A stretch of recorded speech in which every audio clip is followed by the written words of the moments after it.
ఇప్పుడు ఇంతకు ముందున్న డేస్లో చూసుకుంటే ప్రెసెంట్ ఉన్న డేస్లో బ్రెయిన్ స్ట్రోక్ అనేది చాలా ఫ్రీక్వెంట్గా అనిపిస్తుంది అన్నమాట సార్. అంటే మనకు పాస్ట్లో ఇంత తినేవాళ్ళం కాదు, బట్ స్ట్రోక్స్ అనేది ఉండేది. అసలు బ్రెయిన్ స్ట్రోక్ అంటే ఏంటి సార్? అంటే దేనికి రీజన్? కామన్ లాంగ్వేజ్లో మనం చెప్పుకోవాలనుకుంటే బ్రెయిన్ స్ట్రోక్ అంటే అందరికీ అర్థమయ్యేది పక్షవాతం అని అంటారు. సో పక్షవాతం అంటే ఒక చెయ్యి కానీ కాళ్ళు కానీ వీక్నెస్ లాగా వచ్చిన వాళ్ళకి యూజువల్గా మనం పక్షవాతం అని చెప్తుంటాం.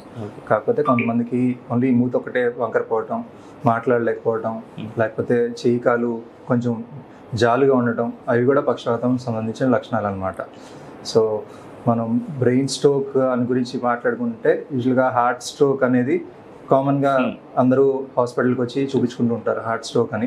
అలానే బ్రెయిన్కి సంబంధించి అటాక్ లాగా వస్తే కనుక బ్రెయిన్ స్ట్రోక్ అని అంటాం అన్నమాట. సో బ్రెయిన్ స్ట్రోక్ అనేది అంటే మనకి ఇప్పుడు ఇండియాలో చూసినా కూడా ఆల్ ఓవర్ ద వరల్డ్ చూసినా కూడా బ్రెయిన్ స్ట్రోక్ అనేది యూజువల్గా second most common cause of death అనమాట. అంటే ఆఫ్టర్ హార్ట్ అటాక్, క్యాన్సర్ తర్వాత యూజువల్గా నెక్స్ట్ కాజ్ స్ట్రోక్ కింద పరిగణిస్తుంటాం.